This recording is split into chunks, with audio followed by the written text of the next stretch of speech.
vintage sand. Hello, hello, hello, Vintage Sand fans, wherever you are, and Mr. and Mrs. America and all you ships at sea, as Walter Winchell used to say. We are back and excited about doing a two-part episode, which lands on one of our favorite themes, and it has been the source of some of our most popular episodes, if you look at the analytics, which I do from time to time, and that, of course, is our alternate Oscars. You know, we credit where credit is due. We took the idea from the excellent 80s, 90s film writer Danny Peary, who published a book called Alternate Oscars in 1993, wherein he lists every film that won Best Picture, the Best Actor, the Best Actress every year, and then argues as to why it should have been something else or why that was the right choice. And so we have done that, gentlemen, believe it or not. With every decade, they've given out Oscars except two.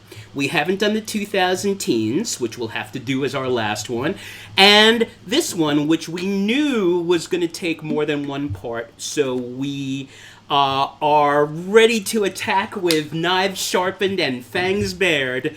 Alternate Oscars, the 1940s edition, Part 1, covering 40 to 44. Yes. Before we begin, I want to say something about that one of our listeners sent in to a tweet from our future president, Donald Trump. I've heard of him. It is my honor to announce Jon Voight, Mel Gibson, and Sylvester Stallone to be special ambassadors to a great but very troubled place, Hollywood, California. They will serve as special envoys to me for the purpose of bringing Hollywood, which has not lost much business over the last 4 years, to foreign countries, back bigger, better, and stronger than ever before. Those are in caps. These three very talented people will be my eyes and ears, and I will get done what they suggest it will again be, like the United States of America itself, the golden age of Hollywood. Oh, we're going to be just fine. What could possibly go wrong? You realize... What bullshit. I know, right. You realize, of course, the first thing they're going to zero out is the NEA and the NEH. Anything that funds the arts is going to be zeroed out next Tuesday, the day after he's inaugurated. Probably. So, yeah, that is... we're going to have to hunker down, but we're going to end up being like the Italian neo-realists. Yeah. You know, no money in making films out in the streets. Around behind the fascists to try to find film and put together a movie. Well, the Italian neo-realists are mostly going to come up for us in the second part of this episode, which we'll do in February, which of course will cover 1945 to 1949. But, you know, the 1940s, what do you think about when you think about Hollywood in the 40s? Or cinema in the 40s? Well, the main thing is that, I mean, you sort of had the height of the Hollywood system. They were turning out a lot of movies. There were a few very good movies. Most of the movies kind of stunk. And have not held up well. Yeah, No, 40s no, is not one of my favorite decades. No, Isn't that and interesting? unfortunately, Yeah. because of World War II, you had very little coming out of Europe. Right, of course. Yeah. But it seems to me the most important development, the one that really changed everything, was the rise of the writer-director. True. You know, you start, Yeah. right? You start Yes, with that's Preston true. Sturges. It's not Wilder, everybody. It's Sturges, who was the first person to say, you want me to keep writing for you? You got to let me direct. Yeah. And the studio said, what do you know about directing? And he said, I couldn't do a worse job than the idiots you're giving my scripts I to. find that, like, you know, I mean, the three of us watch Turner Classic Movies, that a lot of times I'm watching a movie from the 40s, not necessarily because it's good, because there's certain actors in it that I like a lot. Yeah. Yeah, well, the star system. Yep. Yeah. I mean, and you know, so we got Sturgis, we got Wyler and Brackett, we got John Huston arrives, right, which is a pretty important development. Oh, yeah. Yeah. And we've got, you know, for me, and it's going to come up a couple of times, those brilliant films made by Val Lewton and his little unit at RKO, Right. you know, where they said, you know, you keep it under $1 million and you have final cut. You could do whatever you want. And it was interesting because in watching Eggers' Nosferatu, which is, as you all will see, my second favorite film of 2024, a lot of Lewton in there. A lot of Lewton. Makes and sense. just thoughtful, psychological, literate horror. And Go ahead. No, I was just gonna say, but and you also Otto Preminger arrives. But you've got and Hitchcock started his American Hitchcock. Hitchcock comes here exactly, and you've got great films from Ford, Capra, Hawks, Lubitsch, Wyler. Some of the old stars do some of their best work in these years. But then and we'll talk about this more in the second episode in February. In 1948, everything changes with the lawsuit against Paramount. And the studios can't own the theaters anymore. They break that up. Television arrives and sucks away, half of the audience, literally, in 4 years, and it's never quite the same. But it's interesting, Mike. I do agree with you on that. I don't... The 40s should be a magic and golden time, and it really is not. Out of my top 25 movies of all time, I only have 2 from the 40s. Wow. That's saying something. And as you say, we're going to obviously come to European film, but only after 1945, given what was towards going the end on. of the war. But then you have the return of the French film industry. You have the incredible rise of the British film, like David Lean and Carol Reed, and also during the war, they were making movies, but there weren't too many good British films coming out during the war. Except Powell and Pressburger. Yeah, they started working. It wasn't really until after the war their movies got much better. Mm-hmm. And most importantly, of course, what happens in Italy, which is which essentially invented an entire new way to tell stories on film. And as usual, those of you who listened to our episodes on the other decades, there are some good choices. Best Years of Our Lives is a really good film. In 46, All the King's Men is a solid film. It's a really good story. Better book than movie. And of course, it's hard to argue with Casablanca, although I will.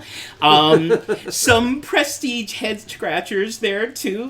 How Green Was My Valley, over what. I like How Green Was My Valley, but no. But obviously, there is another movie that came out that year that is one of the greatest movies ever made. And I could name off the top of my head 7 Ford films from the 40s that I like better than How Green Was My Valley. I agree, yeah. Right? It's kind of funny how the Academy always awarded him for movies that were sort of out of his usual realm. Always. Yeah. They never awarded him a Western. Yeah, God forbid. And Intruder, Grapes of Wrath. The Informer. The Informer, yes, sorry. Yeah, Informer, Grapes of Wrath, How Green in My Valley, and The Quiet Man are his 4 Oscar wins. Yeah, right, and My Quiet Man, I think, is his best movie. I agree. I would argue that Rebecca, which won in 1940, it's not even Hitchcock's best film in 1940. No, it's not. What would you rather watch, Rebecca or Foreign Correspondent? Foreign Correspondent. Oh, hell yeah! Umbrellas and windmills turning the wrong way and everything. I initially did not like Rebecca. This is a little story behind it. And then I got assigned in my acting class. You weren't there then, John. But I remember. I know a play called The Mystery of Irma Vep. Oh, I know. Of course, yeah. Yeah, which they've turned into movies. But in this Mystery of Irma Vep, not Irma Vep, but The Mystery of Irma Vep. It's a farce. And by Charles Busch. Yeah, and I had to play 2 characters, and one of them was a Mrs. Danvers-like. And I had it on VHS. I didn't even own a copy of Rebecca, and I watched that in about a week 7 times. I watched it, and I learned to like it more. I think it's definitely. I would put it as one of Hitchcock's Rebecca. I would put it in his top 20 or 25. Well, yeah. I mean, it's enjoyable, but it's. It's one of the few that follows the book very closely. And we talked about... It's not fully a Hitchcock movie, though, because you had Selznick making it... I mean, it could have been much worse if Selznick got his way on everything. Yeah. Right. It's... The acting in it is kind of uneven. I like everybody in it. I love... George Sanders, Judith Anderson. I love Judith Anderson. Yeah, our Hitchcock's Villains episode. And I really... She got a lot of love. And I really can do her. I can do her very well.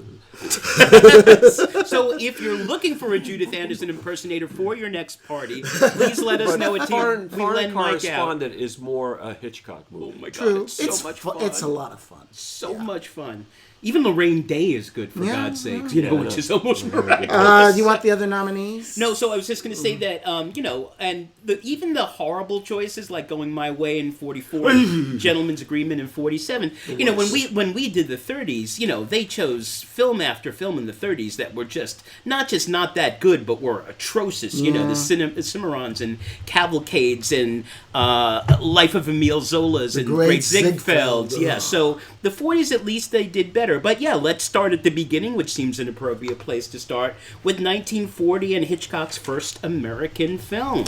Rebecca was the winner of 1940, and during the first 4 years of the decade, they were still doing 10 Best Picture nominees. So what were the other nominees? All This in Heaven 2, Foreign Correspondent, Yeah, The Grapes of Wrath, of course. The Great Dictator, Sure. Kitty Foyle, The Letter, The Long Voyage Home, Our Town, Sure. and The Philadelphia Story. Can't and the argue. New York Film Critics Award went to The Grapes of Wrath. Grapes of Wrath. Yeah. I admire Rebecca, but Grapes of Wrath is by so far my favorite film of 1940. The only thing that even comes... Oh, yeah, I would agree that probably... I mean, there were some good movies that came out that year. Yes, there were. Abe Lincoln in Illinois is a good Well, movie. how about His The Girl Bank Friday? Dick came out that year. Have you guys ever seen Dr. Ehrlich's Magic Bullet with Edward G. Robinson? No. It's about the doctor who came up with the vaccine for syphilis, and it's really good. Well, I got to be... With the Great McGinty came out, Right? Sturgis is first. His Girl Friday. That's my favorite movie of 1940. I can't... that was my the second. Mortal Storm. Storm Lubitsch, yeah. My Favorite Wife. Yeah, Cary Grant was hitting on all cylinders that year. Yeah. Because Shop Around the Corner came out that year. Love And also, have you guys seen The Western? It's one of Wyler's better Yes, movies. yes. It's a good movie. yes, it's one of the 3 films that he won that I think Walter Brennan deserved. Yeah, he actually is very good. He is actually good in that one. But so why Grapes of Wrath, John? For one thing, it's one of the few movies that was coming out at the time that really was daring to touch on social issues. It's beautifully acted. It's Henry to Fonda. bottom. Henry Fonda. It's one of my all-time favorite film performances. I would say it is my favorite all-time. There are scenes in it that are still very moving, and it's also got humor in it. He managed to get humor in it, and it's not the whole book, but at the same Couldn't time, be. there's not. The movie would be like 5 hours long. Which I would have been happy with. Because it's one of my favorite books. But and I really like John Carradine in it, and sometimes John Carradine was such a ham. You think so? But he's... You think? But he's What did you wonderful do? in it. I talked back. Yeah.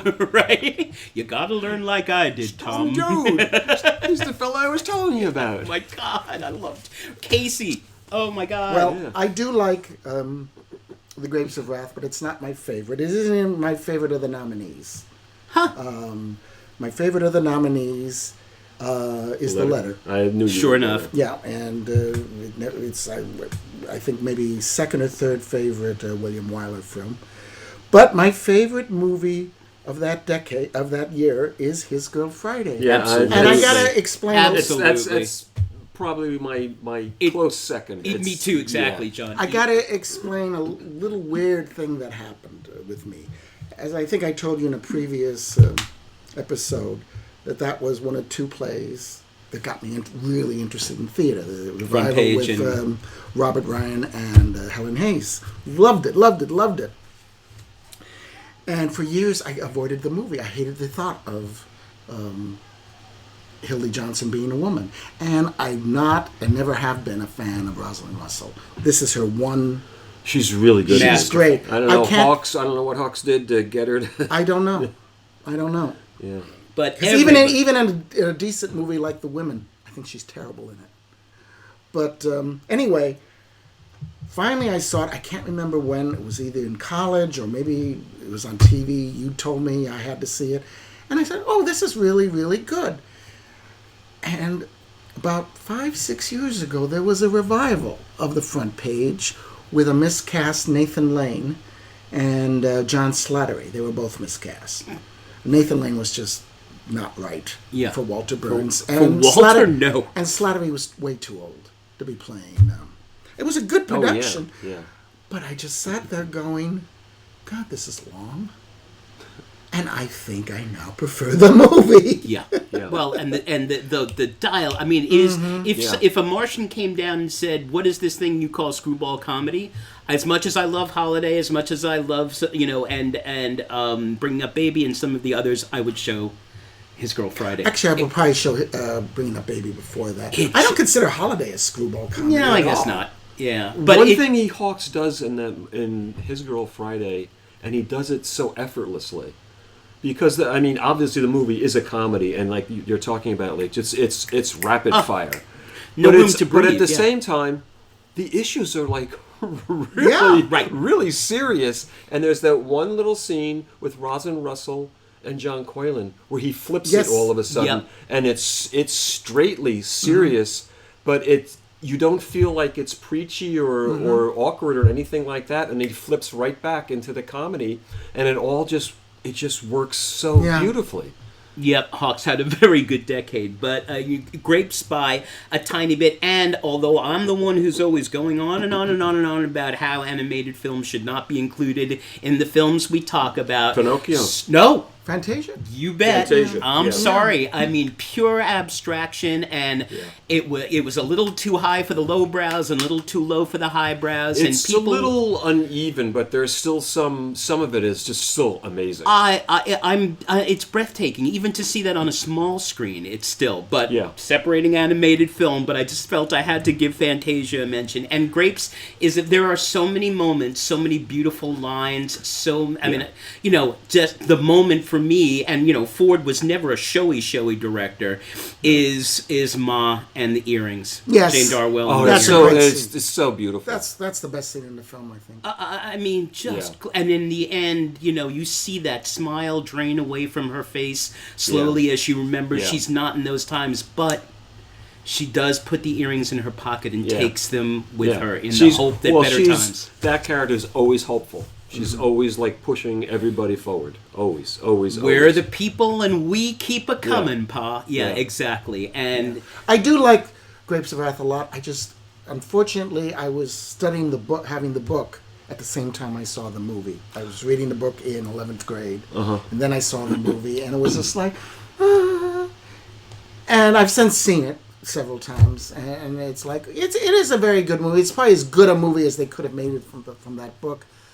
But I just prefer the book. And it is, and the problem that my students have with Grapes is that it's so episodic, but, we talk about the fact that these people literally didn't know when their next meal was coming from. Yeah. Oh my God, that scene their life was episodic. Where they never knew what was going to happen. Where they run into the guy who's coming back, and saying, hope you all have a ton of money with you. Yeah. Heart attack, they said. Heart attack, know. That's what he wrote on his paper. And it's just beautiful and heartbreaking, and there are very few great American novels that made great American films, and to me that's when one. They're going to the camp and they keep stopping them Yes. and asking them, and then finally says, "Still Jode." Yep, name Still Jode. Oh, and when the guys try to bust up the dance and they stop them. Oh, I love that scene. Yeah, and the speech. Yeah. I mean, there's a cop beating a guy. I mean, I'm sorry. They didn't rehearse that at all. Well, I don't understand. I still can't believe Henry Fonda didn't win the Oscar for that. That was really weird. I still can't believe Cary Grant didn't win for the same for Philadelphia Story. He wasn't even nominated. I know, and he was better than Jimmy Stewart. I do want to say something about the Philadelphia Story. John will appreciate this. It won the Oscar besides Stewart. It won the Oscar for Best Adapted Screenplay, and it richly deserves it because I recently finally saw the play some years ago in London. Actually, it was Kevin Spacey's Old Vic, and he was playing the Cary Grant role. Not very well. And the movie is so far superior because they cut things out. They cut out the character of the brother. He's only referred to. And there is a great scene in that movie between James Stewart and Cary Grant, where Stewart comes in drunk. Yeah. Right. Yeah. And John and I said, let's do that for acting class. Yeah. And I stupidly bought the play. It's not in there. It's not in it. Yeah. Interesting. How can that not be in there? It is such a great scene. Yeah. How could it not be in the play? And the reason the play isn't done very much is it's 3 acts and 3 separate sets. So it's not easy to do. Oh, yeah. So, to wrap up 1940, John and I are on Grapes of Wrath by the breadth of a hair over Michael's choice, His Girl Friday, which I would easily have chosen as the best of that year, too.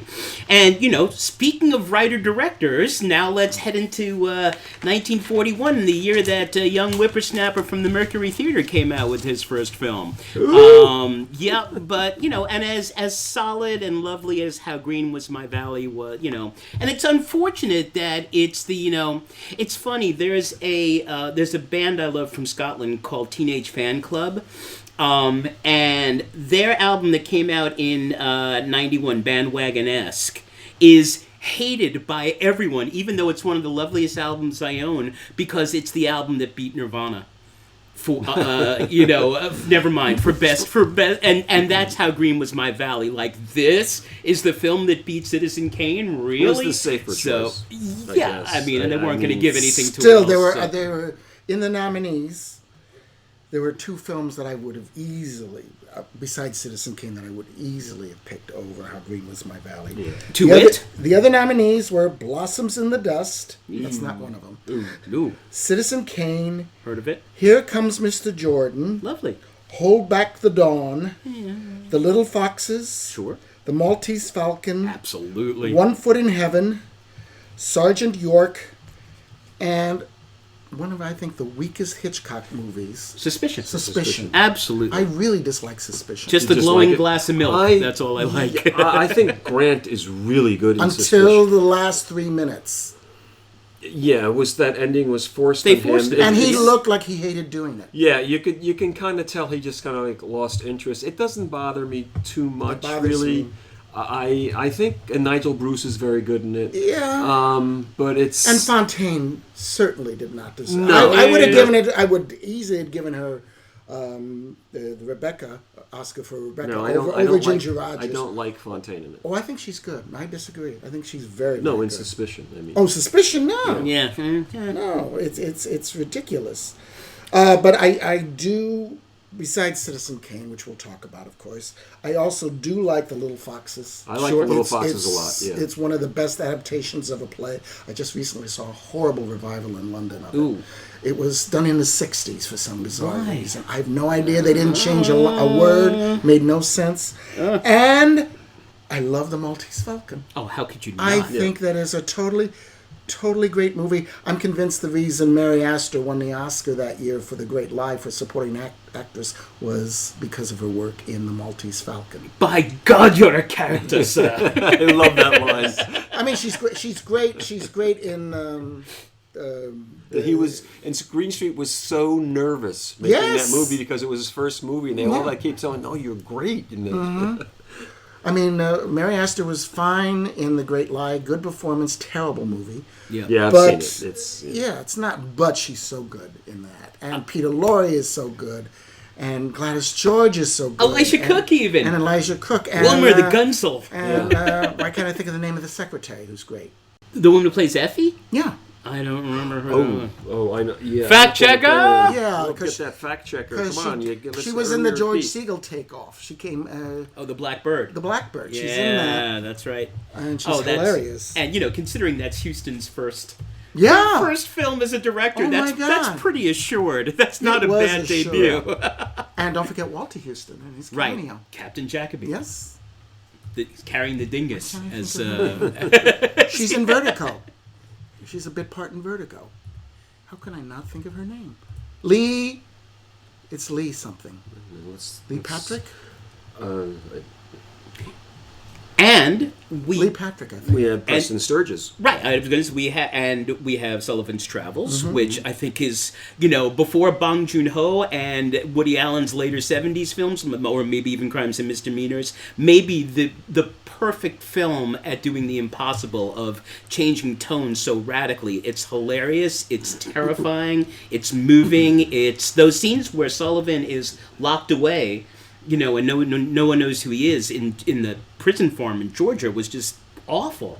But, Sturges makes his point, that and then when he sees all the prisoners laughing at the Mickey Mouse movie, he realizes that he's been wrong this whole time, but that's a lovely one. And then Lady Eve came out that year. And Lady Eve, I don't particularly care for. It's funny because Once I they're kind off of the feel the boat. same way. I'm not crazy about it either. I've never but seen it, and I went to see that film But there for are him. so many people who think it's I know. Sturges' best movie. It's not No, by a long even, shot. not even top 5 for me. But speaking of Brooklyn's own Barbara Stanwyck, my favorite screwball comedy of all time, which is Ball of Ball Fire. of Fire, I which do is, like which is really good. And that was a close. Hadn't that not been the year of Citizen Kane, I probably would have chosen Ball of Fire, which I could watch once a week. And oh my God, those That's It's because just that cast of characters. the character actors and Dana Andrews and Dan Yeah. Duryea and Yeah, it's a great oh my cast. God, everyone!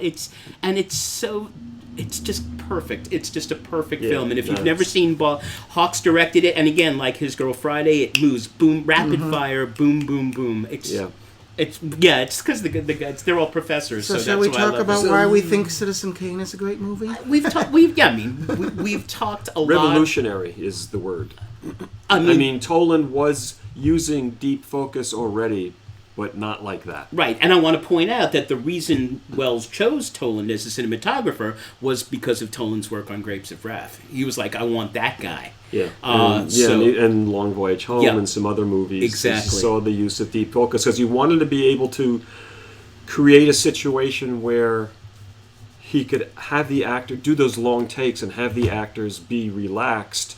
And the thing is, it's so different when you see any of the movies that Toland did.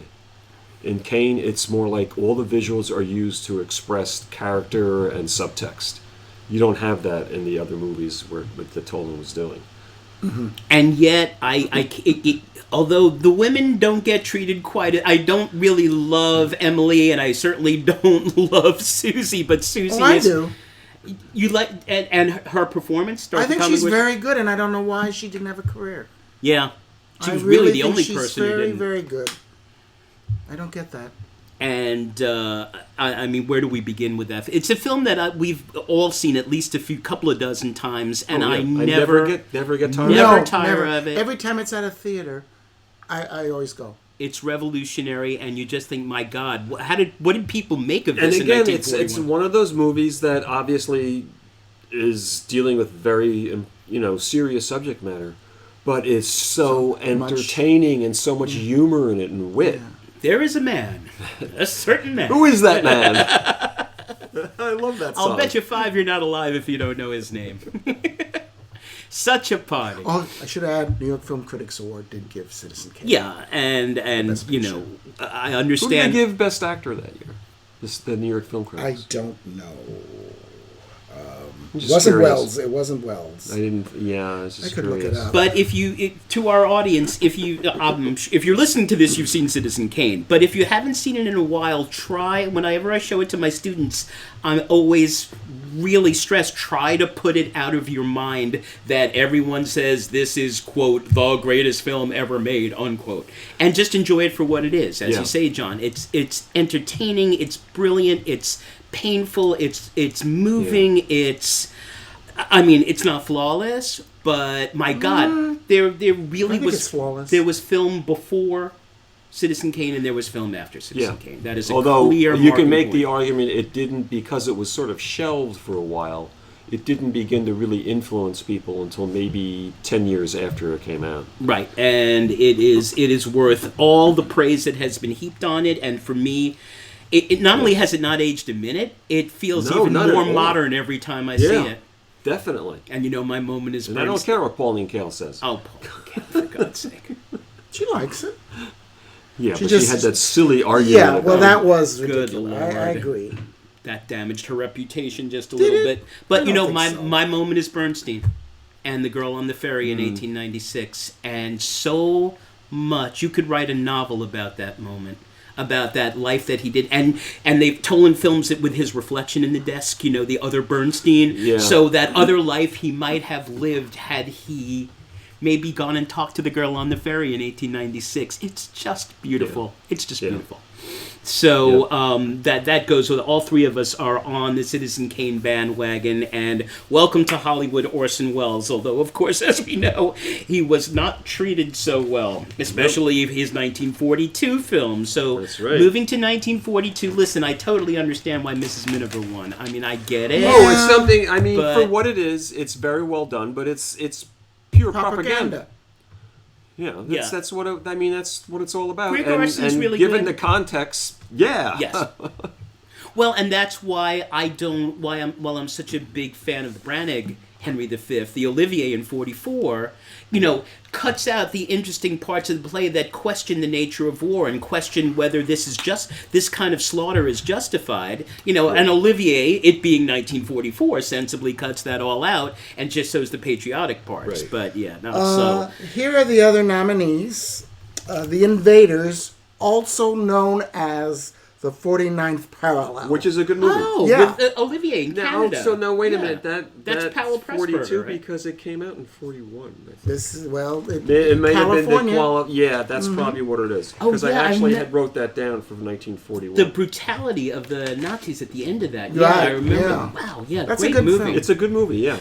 King's Row. Hey, Ronald Reagan, Well, there you go. it's worth watching for Claude Rains, and Ann Sheridan is good in it. But it's a soap opera. It really is. Yeah. The Magnificent Ambersons, The Pied Piper, The Pride of the Yankees. The Pied Piper. And I have no idea what that Yeah, it was a kid's. I looked it up. I forget who was in it. Nobody particularly famous. Random Harvest, Sure. The Talk of the Town, Wake Island, and Yankee Doodle Dandy. And the New York Film Critics Award went to In Which We Serve, which was a nominee in 1943. Interesting.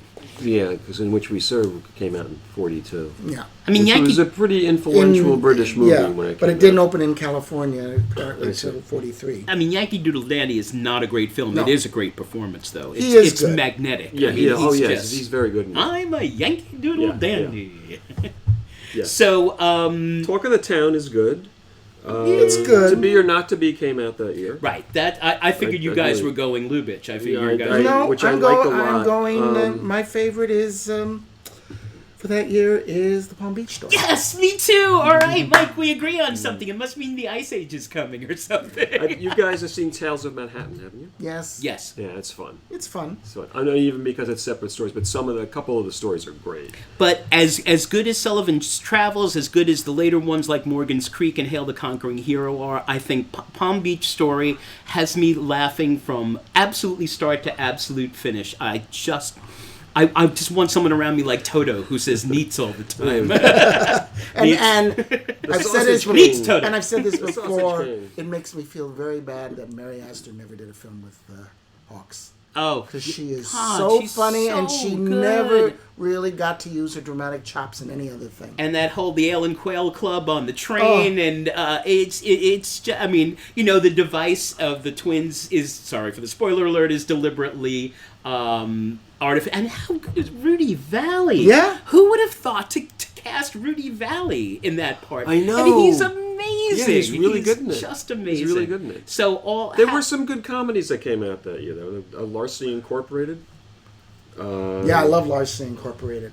The Male Animal. Yeah, I like The Male Animal. Yeah. It's really good. Yeah. I haven't seen that in ages. Oh, it's Yeah. good. Oh, yeah, Oh, you it's should good. definitely be Yeah, in it's there. too bad that both Fonda and de Havilland did do more comedies. Yeah. Because they're Yeah. both really good in it. By the way, I did look up the New York Film Critics Award for Best Actress in 1941. I know now why I forgot. It was Joan Fontaine in Suspicion. Yeah. So, I don't get it. I don't either. What else for this year, though, I think even though it's flawed, and I know part of it was taken away from Wells, I'd go with the Magnificent Ambersons. Yeah, I do like it. I despise Tim Holt. Yeah, I don't every like time him he's either. on, I mean, it's supposed to be a character you really don't like. Right, I mean, know. Georgie is one of the most repellent characters. But you get the feeling he doesn't like it, like him. Yeah. And as an actor, you got to find something positive. Yeah, no, And you don't in that. And Moorhead, who Agnes did win the Moorhead New is York just Film Critics Award for Best Actress. I do remember ridiculously that. good. For Best Leading Actress, and they nominated her for supporting, which I thought was a little odd. But and so many beautiful shots and the use of lighting and Stanley Cortez's photography is just, I totally get that. I just wanted to do one Sturges, and Palm Beach story fit most naturally in there. It's Beach my Story is wonderful. favorite. It's my favorite Sturges. Yeah, it's not. And I as- like almost all Sturges. In fact, I in can't that period. think of one that I dislike. Yeah. Have you ever seen Christmas in July? Yes. Oh, yeah. I love that. Yes. But isn't the coffee? It's the bunk. Yes. Well, there was is that his first movie? No, McGinty's is first. McGinty is his first, There because was it a- came out the same year as McGinty. There was Yep. a Sturges Festival last year, or 2 years ago at Film Forum. I saw everything. Everything I Did hadn't they show the seen. Lloyd one? No, they I don't think so. The Sin of Harold Diddlebach, or also called Mad Yeah. Wednesday. Yeah, that Maybe they did. that didn't work. And you like Unfaithfully Yours. Oh, I love it. Which I don't like quite as much as you do. I like Unfaithfully Yours. Oh yeah. my God, I love Yeah. it. I love Rex Harrison. In I it. think he's great in it. And I don't love Hail the Conquering Hero hasn't held up for me I quite like as Hail the well. Conquering Hero. Because Eddie Brackett is just not... Yeah, but he's good in that. Whereas Yeah. in Morgan's Creek, it's just so insane that film even... It got made. How did that get through? Oh my Lord! And that's just a wonderful. I have one more to throw in, and again, as I mentioned, this is the beginning of that brief 4-year period where Val Lewton was given control of a B picture unit at RKO, and as long as he kept his budget under $1 million, he was given final cut and made this series of perfect.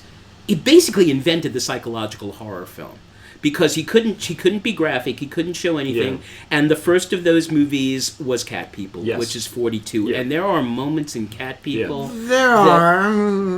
I find it a little creepy for my taste. Yeah, no, but good. It's supposed to be creepy. I know. Well, I guess I don't like creepy. If it's that creepy without being able to be graphic Yeah. and show, and you never really quite know until the very end whether the whole thing about turning into a panther is just her silly Eastern European superstition or whether it's real. We see a lot of shadows. We of find panthers. out in The Curse of the Cat People. Well, I'm going there, I never saw it. and Simone is lovely. Oh, she's just good. She was lovely good. in that. She didn't have as big a career as she should. She should have, right? Yeah, I So agree. I've got a Lewton as my winner later on, but definitely Cat People has got to be in there. All right, so this brings us to maybe the best of their choices for Best Picture in 43. I mean, it is pretty damn hard to argue with Casablanca. And we should add that Casablanca technically opened in New York in 1942. But what was the reason? I think the reason they delayed it had to do with the campaign during the war in North Africa. Because there was the idea that Casablanca was taking place in Morocco and everything was a big boost to the popularity of the movie. So, and it's funny because you can make the point, maybe try to say it's a propaganda movie, but Which some critics complained about. It did not get unanimously good reviews. No, that I know. I never get tired of Casablanca. It's perfect. Yeah. That's a It perfect is a movie. perfect movie. It's not I mean, Michael Curtiz, maybe the best of the studio craftsmen, not an auteur, but my goodness, I mean, find a bad moment in the film. But it's funny because it operates on two levels in a way. You have the realistic drama. At the same time, you have to kind of suspend disbelief because in real life, I mean, they would have arrested Paul Henry right from the get-go. sure, sure. thrown He him in keeps prison. escaping, though.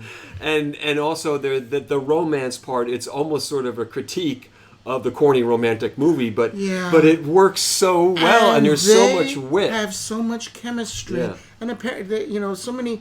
My friends think they had a love affair. They didn't. Nope. They were very like hello. Yeah, very And for many businesslike. years, both of them didn't have that high regard for the movie. Ingrid Bergman didn't see it Yeah, she until the didn't- late 70s well, when her book came out. Yeah, she's always said that, like, I didn't really do much in the movie. I was just kind of paid to look nice, wear nice clothes, and look Yeah, nice. and she was being interviewed. They were doing a thing on Casablanca on 60 Minutes, and Bergman was pushing her book, so they wanted to interview her. And then she thought, well, I guess I better go see it. Well, and And then she said, it is a really good movie. there are people who complain that Paul Henreid is not charismatic Oh, enough he's to be wonderful. to make the other part of the triangle believable, It's- but I never found that. No, He's Victor I don't freaking find- Laszlo. No, exactly. And I when he think gets Paul- them, and when he gets them to do the French national anthem, I mean, come on. I think Paul Henry. that is one of my favorite Absolutely. moments And of all time in movies. Every person, you see, Yeah. you see the woman who was dating the Nazi the night before, Yeah. and then you see Bergman just looking Yeah. Yep. lovingly. I just And the singer, guitar player. Yes. Oh. That's my favorite. Was right before it starts when the band leader looks at Rick and Because- Bogart yeah. gives that And that's- tiny Actually, I little like nod. Paul Henry. He was very good in a movie the year before. I think it was the year before. Goopy movie. Now Voyager? Now Voyager. Yeah, is that the one with the 2 cigarettes? Yes. Yeah, I love Yes. that. Love that. But and we talked about this before about how there's so many of the secondary characters and background characters that really were refugees from Europe. Marcel So, Dalio. Marcel Dalio. So, Je so something. sad. So sad. I mean, he was a big star in France. Yeah. I Yeah, mean, he was in. And don't forget, Rules of the Game, You for talked God's about sake. it, Conrad Veidt. Yeah, amazing. He was. Oh God, he was so good. Yep. And now there's a villain who, I'm sorry, he took his role seriously, unlike Tim Holt. But the No, movie, I think know? the problem with Tim Holt, he just was never that good an actor to begin with. True. I don't like him even in The Treasure of the in Sierra Sierra Madre. Madre, but the movie belongs to Claude Rains. Oh yeah. Sorry. Yep. Yeah. As That's great how- as everyone else, it's his How film. he lost the Oscar. No, he puts it in his pocket and walks Yeah. away. Yep, Yeah. as he usually did in that period. Yeah. He usually did. Period. Shocked. There's gambling on these Here you're premises. winning, sir. The best moment of that scene is Bogart's reaction. It's just- It's so quick you can miss it if you're Yep. not watching closely. and You're you know, winning, sir. Peter Lorre and Sidney Greenstreet are back as Yeah. Ugarte and Ferrari, respectively, and just Okay. Here are the other nominees that year. Yes. For Whom the Bell Tolls. sure enough, Heaven Can Wait. The Human Comedy, which I don't care for at all. It's very corny. In Which We Serve, from 1942. Madame Curie. God, if Greg Garson shows up, they nominate the movie. The More the Merrier, which I do Good like. one. Which is Yep. good. The Oxbow Incident. Yeah, which is good. holds up very well. The Song of Bernadette, which I've never watched the whole thing of. I can't stand Jennifer Jones. I can't either. don't understand. I No, mean, she's it's a just a terrible- Selznick thing. Yeah, She's a terrible I mean, actress. Yeah. And Watch on the Rhine, which I like. The New York Film Critics gave the Best Picture to. Yeah. Although technically, it would have been in 1942. If they- Jennifer Jones reminds me of Susie Kane. She's someone who just Yeah, did not have any talent, but, But who she was. Susie Kane, you feel sorry for. You don't feel sorry for. I guess I didn't feel sorry for Jennifer Jones. No, I mean, I just she's- always remember that Montgomery Clift Yeah. quote when they worked together on the De Sica movie. Indiscretions of American Life. Yeah. Jennifer Jones gave Clift as a gift, I think when getting towards the end of the shooting, of this very, very beautiful leather briefcase, and there was something wrong with it, and he said it's sort of like Jennifer. It's very beautiful, but doesn't work quite right. Yeah, I don't mind her in Beat the Devil. She's okay. Everyone's interesting in Beat the Devil because that's such an she's- interesting film. But every other film I've ever seen her in, it's like, So, are you guys going with Casablanca? yes. All right. Yeah. I am. Yeah, I of am course. just. Gonna, Casablanca is one of my all-time Yeah. favorite movies. I'm going to be obnoxiously artsy, and as much as Casablanca is is maybe the most perfect film ever made in Hollywood, as in flawless. As But far as studio films, yes. It's the best studio film ever made. I can't argue I with would that. say. But I am going to go with the only film that Carl Theodor Dreyer got to make in the 40s, and that's Day of Wrath. And I don't know if you've seen Oh, Day yeah, of I've Wrath seen- I've I seen saw recently. it Wrath. once It's really on good. TV. It is so and it can be read in so many different ways. It's about it influenced Miller in writing The Crucible, and it is about that makes sense.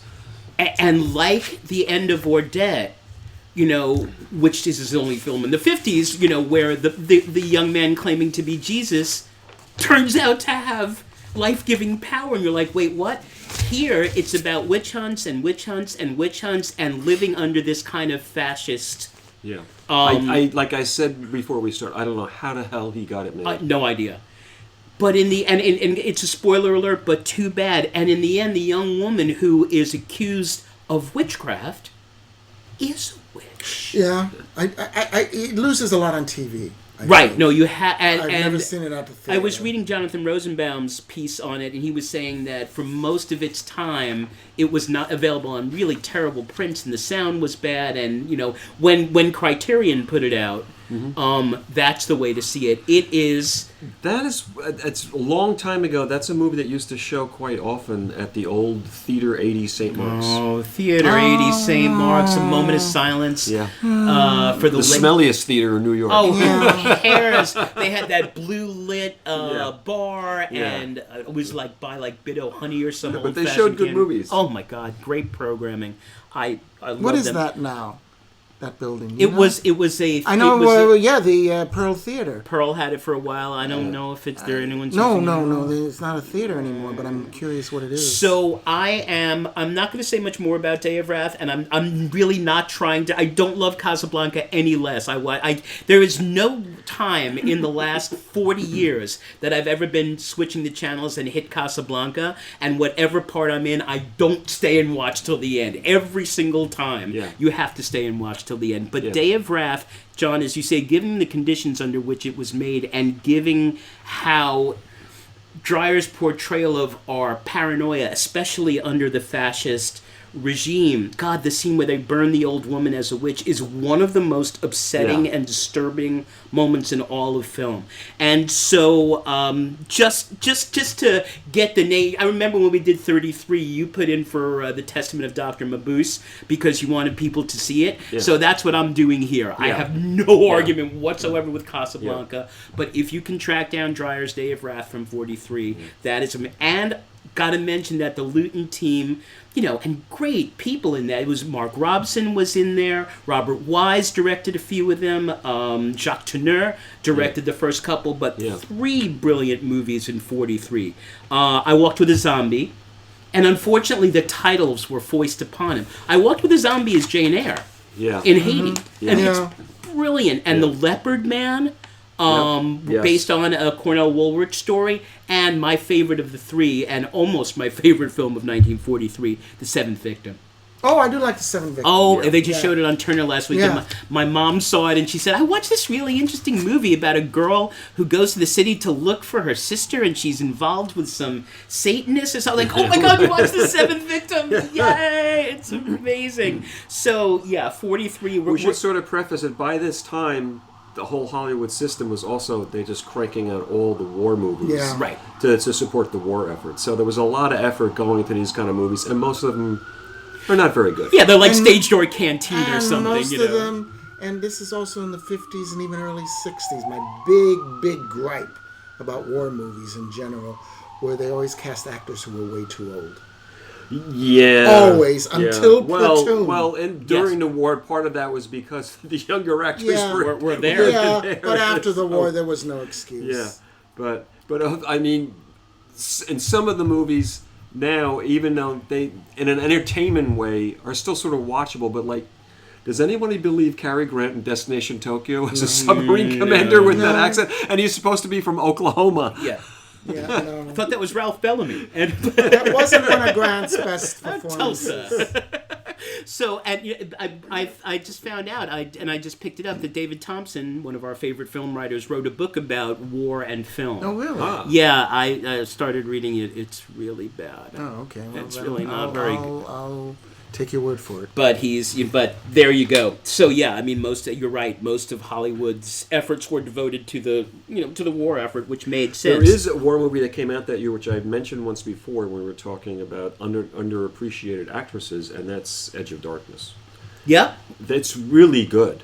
and it tries to be Agnes more Moorehead, realistic. right? She has a small part in it, but Ann Sheridan is Errol Flynn and Walter Huston. It's takes place in Norway during the war. Nazis out there, and it's about the resistance movement there, and it's really well done. He tried to do it as realistic as possible.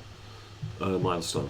No, some good stuff, and we're getting to, I think, in the first half of the decade, what is the best? There are so many great 1944 films that I don't even. And Going My Way is definitely not one of them. And it also won the New York Film Critics Award, which I really don't get it. I mean, as far as like what it is, which is one of the corniest movies ever made. Even then, it was corny. It's well done. If that's what you're I going have never for. actually seen the movie from beginning to end. Well, I've seen the whole thing, but also I've never been crazy about, except for the country girl, Bing Crosby as an actor. No, I mean, I agree. Bland as hell. Yeah. It was just always like to swing on a star. Yeah. Carry moonbeams home in a jar. Yeah. All right. So what else got nominated that year? Okay, now we're back to only 5 nominees. Okay. Other nominees: Double Indemnity. Oh, hell yeah. I'll go. We're on 44 now. Yeah. Yep. Okay. Double Indemnity, Gaslight, Sure. Since You Went Away, and Wilson.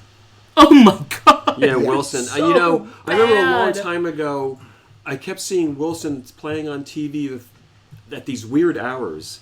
But it was always like being hyped as like this great movie. And then finally I saw it one time. It's like, this is awful. Awful. Yeah. And Alexander Knox says he's fine. He's fine okay. in British films later, but I did not like him as Wilson, But- and I didn't like Wilson. No, and as a student of the World War I era, I was really excited about seeing it when I read about it. As John, as you say, that it was this great, amazing film, and wow, it's terrible. It's actively awful. So there you go. So what would your pick be for 1944? It's a close call between 2 film noirs. Double Indemnity and Laura. Exactly. Got you. Yep. Exactly. I love them both. If I had to give a coin toss, it would be for Double Indemnity over Laura, but just barely, because Laura, I just love. I mean, some men wanted to be Steve McQueen when they were young. You wanted to be Waldo Lydecker. I wanted to be Walt. I wanted to be Clifton Webb. What an odd film career that guy had. And he was a star for most of it. It was so weird. And it's Vertigo, 14 years before Vertigo. Yeah. It's Dana Andrews falling in love with a dead woman. Yeah. And it's just basically 5 people. There's the maid, who's not even credited.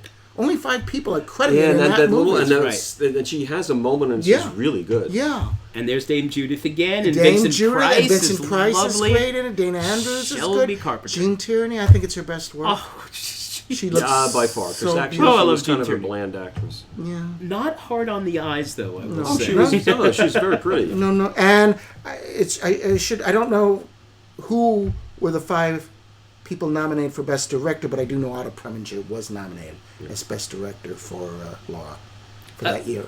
So I guess McCarry won for Going My Way? Yeah. Yeah. His second. Love Leo McCarry. Well, yeah, first was for Awful Awful Truth, which he deserved. Which he deserved. Yeah, Yes. totally. So, John, where are you on 44? Well, you guys might think I'm crazy, but I do. To Have and Have Not is my favorite movie of the year, and I think it's one of my all-time favorite movies. Wow. Yes, it is. I think it's flawless. You remember how to whistle, don't you, Mike? Oh, it's perfect. Yeah, I think it's one of Hawks' best films. And to introduce, Lauren Bacall just like, that's like Yeah, sprung she full kinda- grown kinda, from yeah. Zeus's head. It's like the birth of Venus. It's like, whoa, Yeah. who is that? Yeah. Yeah, and she's just ridiculously smooth and wonderful. Yes, yeah. she is. Yeah. And Hoagie Carmichael. And, Oh, no, everybody in it. Oh, my God. It's not my favorite Bogart Bacall film. The Big Sleep would be mine. That is one of my all-time favorites also. Yeah. Yeah. Also from that year, Scarlet Street, Yeah. Oh, yeah. which is a fabulous, dirty little film Joan Bennett noir. and another actress who didn't get her due. No, and I love Dan. Yeah. I love Dan Duryea. He's always pastrami in Ministry of Fear came out there. Fritz Oh, Lang, yeah. Raymond Land. That's great film. Miracle of Morgan's Creek, as we Yep. said. Yes. That's your Sturgis Yep. from '44, which And is absolute chaos. Is not Lifeboat? Yes. Lifeboat's I 44. like Lifeboat. I do too. I don't like all the actors. I think it's definitely her best work, Tallulah. Tallulah, yes, on film. Won the New York Film Critics Award for that. Didn't make that many movies. No, she didn't. Yeah, but yeah, she's really good. She's in it. really Yes. good in that. Yeah. I thought that was peculiar that she didn't get an Oscar nomination for that. But Who knows? No, I like Lifeboat a lot. yeah. No, and again, what before Rope, before any of those, we were talking about action films last time, like Die Hard, with a limited, restricted space. My God, how you make an hour and a half plus of tension, in one setting is just miraculous. Yeah. I mean, it's beautiful. Have you guys seen The Uninvited? Yes. Yeah. Yes. One of the best ghost stories ever. Yes. Absolutely. It's really, really well done. I do like and- being invited. There's some good comedies that came out that year. Arsenic and Old Lace came out that year. See, Yeah, I don't like Arsenic it and either. Lace. No. The play is better, and B. You think the play is better? Oh yeah, it ends much better. Oh, the ending. Yeah, I hate the ending and is so much Priscilla Lane, which isn't as much in the play, and it's one of, I think, Cary Grant's misfires as a performance. He I always think said he's he too- thought he did too much, And I and think that's he what did too and that's much. what Frank Capra encouraged him to do. Yeah, I'm sure Yeah. he did. Well, Yeah. Capra's not one of my favorite directors. Well, no, yeah, it's No, not one has of my his moments, favorites but- either. But So I love the old ladies. oh, they're great. Gina Dar and Yeah, they're Josephine great. Hull They're came great. from the play. Actually, so did Teddy. He came from the play. Yes, yeah. And he has a very small moment in Casablanca. That's right. That's right. But and yeah, that one disappointed me. That comedy. What else? What other comedies? Off the top of my head, I can't think. Oh, now. okay. So- But have you guys seen The Seventh Cross? Early Zinnemann? Yes. Yes. Wow, That's solid. That's Yep. good, but man, is it grim! Yes, Oh it is. my Yeah. God! Yes, And it is. and in a way, it should be. Yeah, but Yeah. So, But Tracy's great in it. yeah. So I am going with none of the above, although Double Indemnity and Laura are my just by a hair. Okay. Because there have been so few films made anywhere at any time that really understand the psychology of children. And in an empathetic and understanding way. I would put 400 Blows in that list. I would put Boyhood in that list. But the first, and to my money, still the best, is I had to land on a Lewton, and it's Curse of the Cat People. Have you guys seen it? I've seen I it. have. Oh yeah, I haven't It- seen it in a long time. it- but Once on TV. It's really good. It is has good. almost nothing to do with Cat People. I know. But, they said, oh, Cat People's a huge hit, make a sequel. So, ingeniously, it's the story of this young girl who is, like Lewton was as a child, this incredibly imaginative girl that her parents try to, she is ridiculed and mocked endlessly at school, and she develops an imaginary friend who turns out to be, in an ingenious move on Lewton's part, Irina from Cat People, Yeah. Simone's character. And there's the woman who lives, the older woman who lives with her sort of 20-something daughter, and the daughter is very bitter and resentful, and we think the daughter is really envious of how her mother feels about the little girl. And oh my God, it's just child psychologists have over the years said that it is still the best portrayal and most honest and empathetic portrayal of what the mind of a bright young child is like. I actually have read an article about that. Yeah, so- is that the first time I've heard that? As much as I adore Double Indemnity and Laura, and I show Double Indemnity in my film class all the time. And a what sort do of they think? They love it. Do they? As a blueprint for the I have whole to genre. say, I'm not a huge fan of Miss Stanwyck in general. I love her in that. But I think she's great in that. And when we did our best supporting actors, my number one was Edward G. as Edward G. Keith. He's great. Next how he time was I'll in rent that. a tuxedo. To me, he's the best part of the movie. And I am not a fan of Fred McMahon. But I think he works. He works in this. I really think so. I think the only two films I ever liked him in outside of the Nutty Professor, the Absent-Minded Professor, is that and the other Wilder, The Apartment. He's great in it. I don't love the daughter. I forget her name. She's fine. Yeah, she's okay. She's no Vita. She's no Ann Blythe and Mildred Pierce, but that's for next episode. So I'm gonna cry. She's still with us. And Yep. that's she's that's like amazing. 97, 98. So I'm just to wrap up 44. As much as I worship both Double Indemnity and Laura, The Curse of the Cat People is a film unlike any I've ever seen before or since. And it is totally unique, made on a zero budget, with no stars, and all suggestion and hint and insight and empathy, and it's just beautiful. You should see all the Lewton films from 42 to 46, but that one may be the best. All right, so I got a message from the fact checker, and you were right. Lee Patrick. Lee is Patrick! Oh my She's got 3 lines in Vertigo. Yeah. Who was she in Vertigo? The woman who told Scotty that Mrs. Kim Novak had moved. Oh, she saw outside the apartment. Yeah, she bought the car. Oh, Mr. Gavin Elster. Yeah. That lady. Oh, all right. Yeah, but she worked all the time. But she retired in 1965, but then she came back to do The Blackbird to make fun of By her. the way, I just want to go see The Brutalist because it's in VistaVision like Vertigo. It is. Well, I'm not going to say anything until you guys see All right, that's for March. That's our best of. So, and we will pick up with 1945. We knew this was going to be a double length episode, so we set it up deliberately this time. So we will move on to our next section of this episode, which of course is Mike's necrology. Mike, what do you have for us? Yes, we have 12 people. Plus, well, it was decided unanimously. David Lynch passed away yesterday, and we are I can't even talk about it. We are not going to do. I'm not going to do his necrology because I could not do him justice in one day or even maybe a week. So we've decided to do a whole episode in April after the Oscars. On Lynch, yep. So.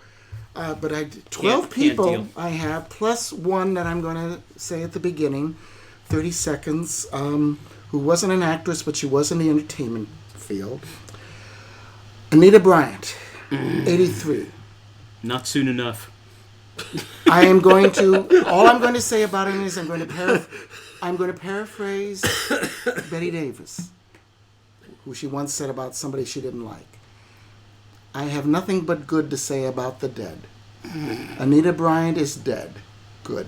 Okay, now Moving on. Let's get on to some real artists. Sorry. I had to put that in, guys. Totally justified. Horrible person. Yeah. Okay. Marisa Padres, 78, Spanish actress. Considered a well-known diva in her native Spain, she was featured as Roberto Benigni's mother-in-law in Life is Beautiful, Vita Bella, and as a stoic leftist teacher with a wooden leg in Guillermo del Toro's The Devil's Backbone. Did you ever see that? Star? Yeah, of course. I never saw that. That's the other Civil War movie, Spanish Civil War, besides Pan's Labyrinth. But American audiences know her best with her collaboration with Pedro Almodovar. She was a nun in 1983's Dark Habits. You guys ever see that? No. It's hilarious. First Almodovar I saw was Woman on the Verge. That was his first popular, but he did a few others that were really off the wall. And she played a one-time pop star in 1992's High Heels, a popular romance novelist in 1995's The Flower of My Secret, and a sinister housekeeper in 2011's The Skin I Live In, which is really very creepy. Love creepy. Yeah. But her most famous role with Almodovar is 1999's Oscar winner All About My Mother, where she played the celebrated stage actress, and she's great. Lovely. In an interview with The Guardian, she said that, I was never offered girl next door roles until Almodovar showed up and turned me into a chica Almodovar. Yep. Olivia Hussey, 73. Oh, yay. British screen actress known for playing Juliet in Franco Zeffirelli's Romeo and Juliet. Before that, the 15-year-old had played professionally on stage as one of the students in the original London production of The Prime of Miss Jean Brodie with Vanessa Redgrave. But it was Zeffirelli's 1968 film with her and another unknown, Leonard Whiting, that shot her into stardom. Best known for a nude scene where they wake up in bed together, the film was a financial and critical success, winning 2 Academy Awards and receiving a Best Picture nomination. She and Whiting never recreated that success. She did appear in another Zeffirelli film, Jesus of Nazareth, as the Virgin Mary, and in the title role in Mother Teresa, a TV film he did in 2003. Yikes. Other theatrical films include Black Christmas, a slasher film. You guys ever seen that? Yes, I know it. Yep. Lost Horizon. the Your musical. favorite. Ooh. And as Angela Known Lansbury... as one of the worst films ever made. Mike said it was the worst. I want to remind everybody. Of a studio film, absolutely. And as Angela Lansbury's daughter in Death on the Nile. Okay. She had always talked highly about working with Zeffirelli in interviews, but in her 2018 memoir, The Girl on the Balcony, she was more ambivalent, especially about the nude scene. Nobody my age had done that before, she told Variety in an interview promoting the book. But, she added, it was needed for the film. Zeffirelli had wrote a foreword to the book. But in December 2022, she and Whiting sued Paramount for damages up to $500 million, claiming they had forced to appear nude and that the movie constituted child pornography. The suit was prompted by a California law that temporarily suspended the statute of limitations on claims of child sexual abuse. Huh. A judge threw out the suit in 2023, ruling that the scene was not pornographic. And apparently at the time she filed that suit, she was like $22,000 in debt. Ah. The only thing I can remember about her was a little bit in Betty Davis's last memoir, This and That. She was also in Death on the Nile, and they were all filming and staying on the boat. Mm-hmm. And she complained that Hussey would play music till all hours of the night and come back to the set the next day, bleary and not knowing her lines, and was very unprofessional. So maybe this was why she wasn't getting work. I don't know. All right. I don't think it was because of that movie. She's a good Juliet, though. You like the movie, I don't. I didn't my like it then. My students like it. I just don't think they're very good. Neither one of them. Mm-hmm. Although, have you seen the current Broadway revival? A friend of mine walked out on it. It was so bad. Well, you know how it ends. So. Yeah. Okay, Charles Shire, 83, writer and director. Sure. With his ex-wife Nancy Myers, he wrote and directed many successful commercial comedies of the 80s and 90s. He wrote primarily for television, but his first theatrical film was a major success, Smokey and the Bandit. The following year, he wrote House Calls with Walter Matthau and Glenda Jackson, which was an unexpected hit, as well as the Jack Nicholson-directed Going South. Going South, right. But it was in 1980 where he, along with his then-wife Nancy Myers and Harvey Miller, that he scored his biggest success, Private Benjamin. Sure. And the trio received an Oscar nomination for Best Original Screenplay. His first theatrical film as a director was Irreconcilable Differences, with Ryan O'Neal, Shelley Long, and Drew Barrymore. Not a bad movie. Yeah. I thought it was okay. Other films he directed were Baby Boom with Diane Keaton. Oh, which that's pretty good. Which I think is pretty good. Sam Shepard. Yep. Father of the Bride with Steve Martin and Keaton, and the sequel as well, which I don't know. I'm sorry, I've seen it. I love the first one. Really? I do. I'm sorry. Have you seen the original? Yeah, no, I love the original. Dude, See, the original. I thought while watching that movie, I thought Steve Martin, the way he played it, looked like he had a thing for his daughter. And it creeped me out. And Martin Short was wonderful. And I didn't see the sequel. No, I didn't see the sequel either. He also directed I Love Trouble with Julia Roberts and Nick Nolte. Oof. And the remake bad, of yeah. Alfie with Jude Law. Ugh. His wife co-wrote all those films except for Alfie. Now, when they split up, Nancy Myers wrote and directed several films that were highly successful comedies, including What Women Want, Something's Gotta Give, It's Complicated, The Holiday, and The Intern. Jeff Benina, 47, writer and director. He co-wrote the screenplay with the director David O. Russell, I Heart Huckabees. Oh, yeah, the one who's Aubrey Plaza's husband. Yeah. Oh, that was terrible. Yeah. Which was a dark comedy about an environmentalist who hires existential detectives. It was not a box office success, but developed a cult following for its quirky plot lines and characters. Yeah, not by me. I hate that movie. Yeah. He directed dark comedies such as Life After Beth with Aubrey Plaza, who became his wife and survives him, and The Little Hours, Horse Girl, and Spin Me Around, all which co-starred the actress Alison Brie, and which he co-wrote with Brie. He died by suicide. Yeah, terrible. 47. Roger Pratt, 77, British cinematographer. He got his start working with Terry Gilliam, who he met on the set of Monty Python and the Holy Grail.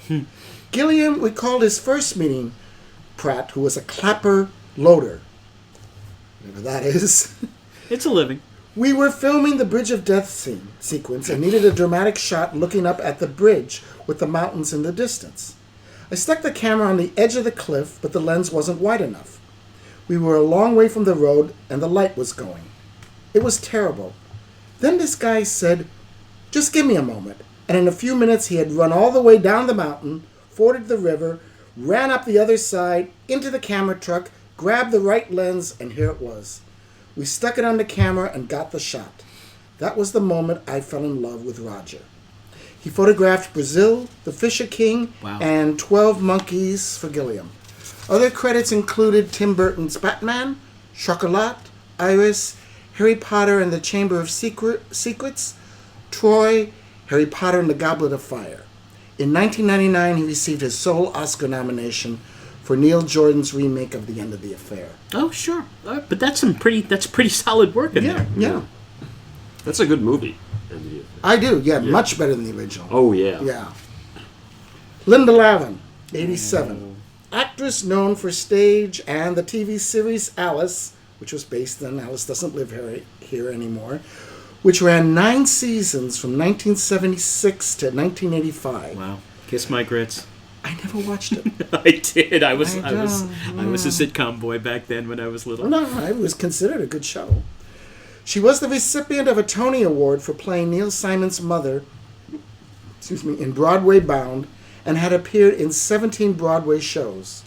It was only very late in her career where she started to appear in films, including See You in the Morning, The Backup Plan, The Intern, How to Be a Latin Lover, Being the Ricardos, and the lead in her last film due to be released this year, One Big Happy Family.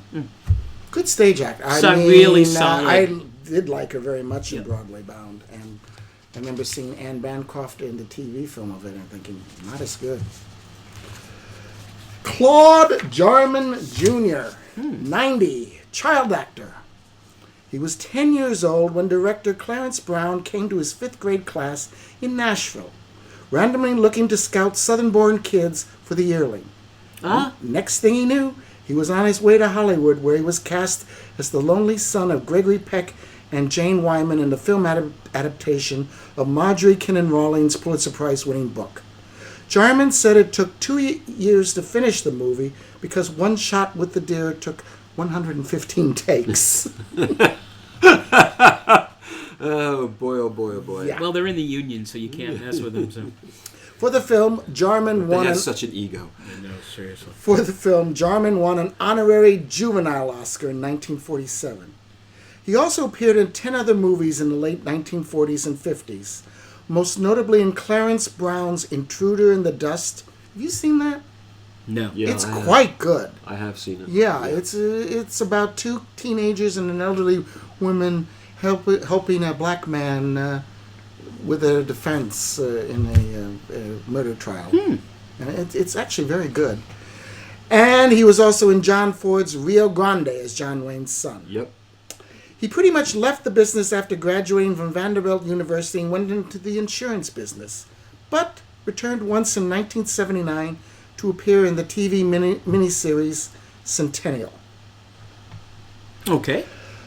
George Foldsey Jr., 84, film editor and producer. He was the son of cinematographer George J. Foldsey, whose 168 credits included Animal Crackers, Meet Me in St. Louis, and Adam's Rib. Yeah, serious. Foldsey was closely associated with John Landis, and he edited Kentucky Fried Movie, National Lampoon's Animal House, Coming to America, The Blues Brothers, and Three Amigos for Landis.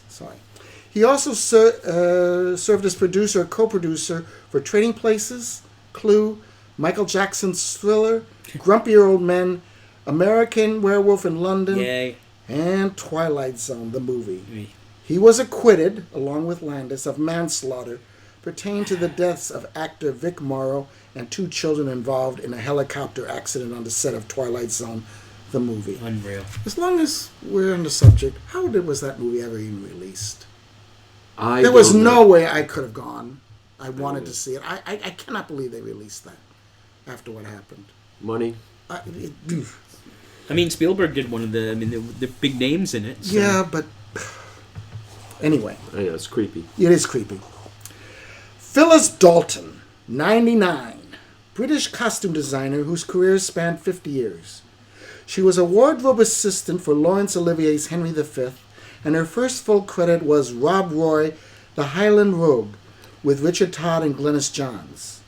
She did assist Edith Head for her costumes in Alfred Hitchcock's The Man Who Knew Too Much, but was best known for her costumes in David Lean's Lawrence of Arabia.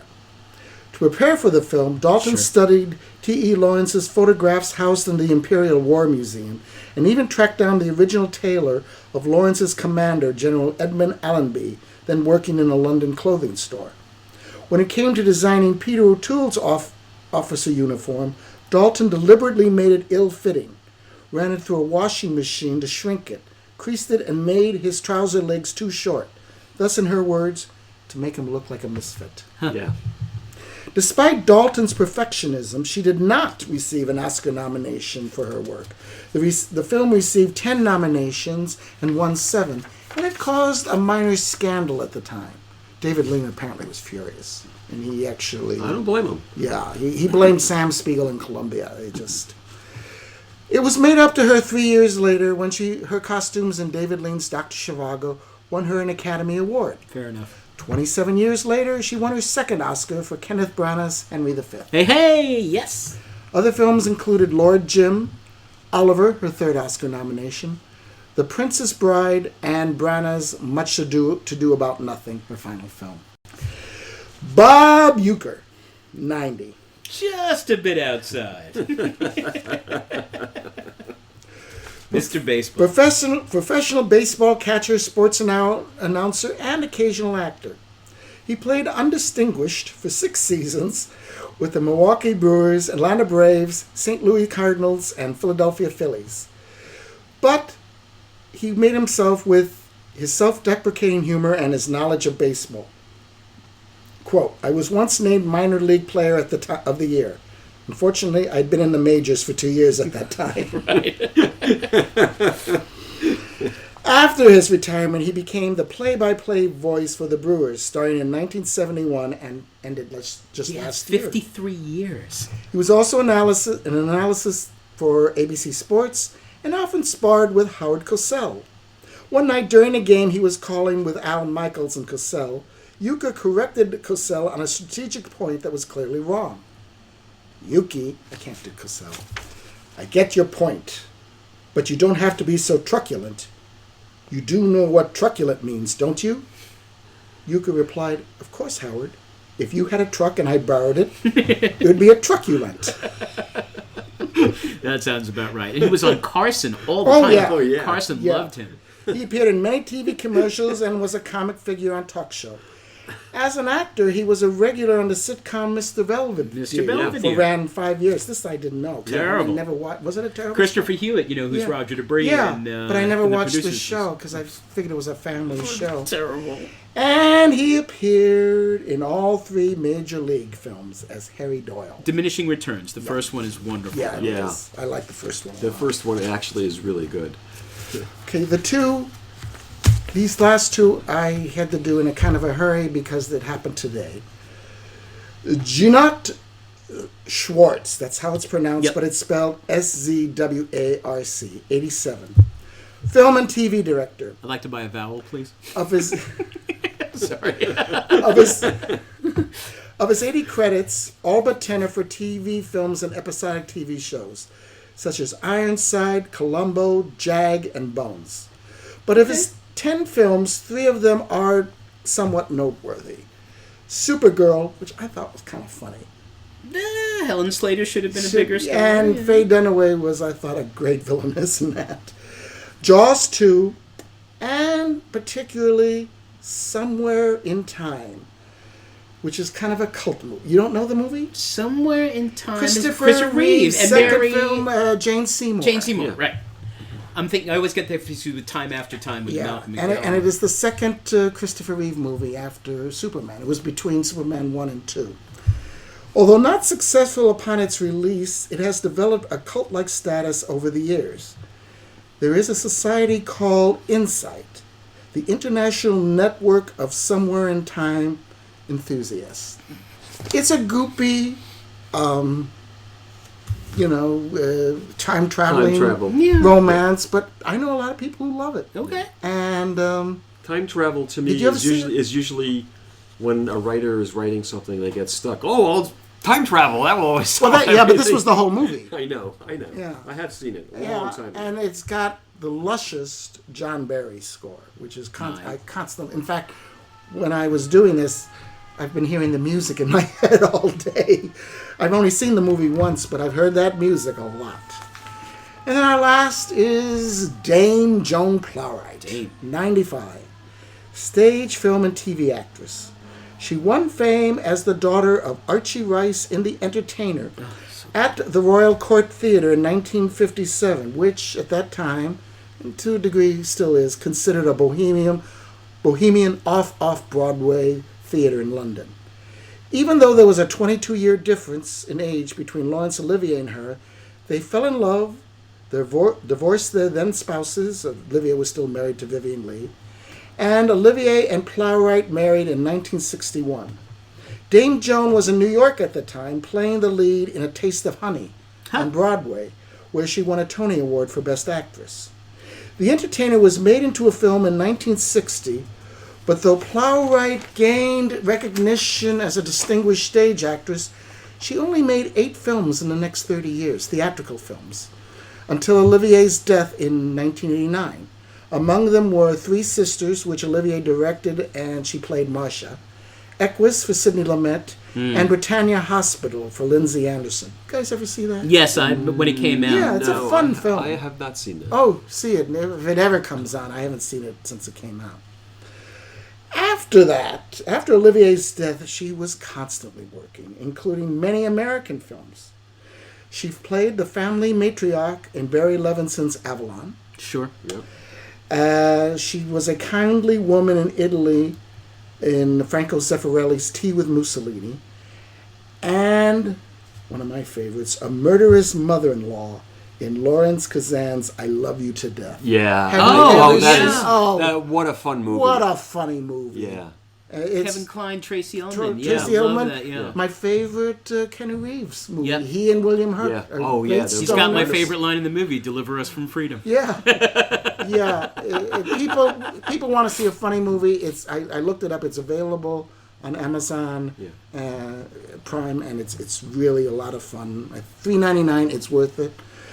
Other movies included 101 Dalmatians, Dennis the Menace as Mrs. Wilson, Bringing Down the House, The Last Action Hero, Surviving Picasso, Widow's Peak, and others. She won a Golden Globe Award and an Academy Award nomination for Best Supporting Actress for Nike Newell's Enchanted April in 1992. Oh, yeah. She lost it to Marissa Tomei. Her last film was Knife's Edge in 2009. She was forced to retire, having lost her vision because of macular degeneration. But in 2018, she appeared with dames Maggie Smith, Judi Dench, and Eileen Atkins in Tea with the Dames, which you can stream on Hulu. And anybody interested in acting, I recommend that movie. Nothing like a dame. It is so much fun, especially when they're all knocking, including to a degree Dame Joan, knocking Olivier, working with Olivier. All of them do, especially Maggie Smith. Yeah, there is that. All right. But very, very good. Interesting, though, how she kind of blossomed as a film actress after Olivier's death. Well, she probably was maybe more devoted to the relationship and him, and then I mean, she did a lot of stage work Yeah. in London, and she became more than other dames. She became like an American. Yes. She even did an American sitcom for a few weeks. The one with Nathan Lane as a supposedly straight opera singer who had to retire. I can't remember the name of it. It was not. I don't know what that was. And Joan Plowright played his mother. It was on very briefly. Anyway, sounds appropriately so. Good actress. And of But course, I love her and I love you to death. Oh God! But I loved everybody in that. Yeah.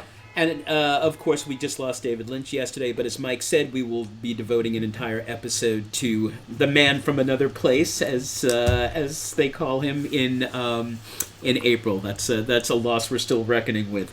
So, we move on, though, to happier thoughts and to John's quote quiz of the month. What do you got for us? Okay. So, the last episode, the quote was, "It is not our abilities that show what we truly are, it is our choices." That was Richard Harris in Harry Potter and the Chamber of Secrets, directed by Chris Columbus, 2002, which is not one of the better Harry Potter movies, but I have to say, Kenneth Branagh is really good in it. He is so funny in it. That was the second one, right? Yes. Okay. Yeah. They're going to be re-showing all of them for the 25th anniversary, 1 through 6. I'm going to go see 3 again, the one that Cuarón directed, Azkaban. That's great. Well, that's when it changed. Best. That's when it changed. They started to become more adult and darker and more interesting. But that's when the books changed, too. Yep. In all honesty. Looking forward to it. So what's our quote for the month? So the new quote is, "You're right. I did lose $1 million last year. I expect to lose $1 million this year. I expect to lose $1 million next year. You know, Mr. Thatcher, at the rate of $1 million a year, I'll have to close this place in 60 years." All right, my friends, I think you will probably recognize that one. What you don't realize, John, is you're talking to two people. That's the thing. There you go. Which is our audience, I think. Right. That's right. That's not true. I've talked to at least 2 people who, after our last broadcast, went to see Die Hard after your rave. And both liked it. There you go. It's just, it's stupid good fun. All right, so if you know the answer, and classic film lovers probably will, or want to know, or want to find out more about the films we've talked about today and on all of our other episodes, this being our 57th episode. We've been doing this almost 7 years, guys. Can you imagine? And check out our website, www.vintagesand.com. So, as mentioned, our February episode 58, will be the conclusion of this 1940s alternate Oscars, going from 1945 to 49, when the Europeans got back in the game, although knowing my guy John Meyer, there may be a couple of Japanese films sneaking in there at the end. I thought as much. March will be devoted to, the Oscars are March 2nd, so we'll get together after that and do our Oscars critique and annual rundown of the films of the year. And as Michael mentioned, we will devote our episode in April, episode 60, to David Lynch. And to me, I'm only going to say one thing, and it's for me, it's just hard to imagine a world without him. I mean, he's one of those people who really, made the world a better place just for him being here. And I'll leave you with one thought. I saw him talk about at Brooklyn Academy of Music a thing he did about meditation, which he got very, very much into later on.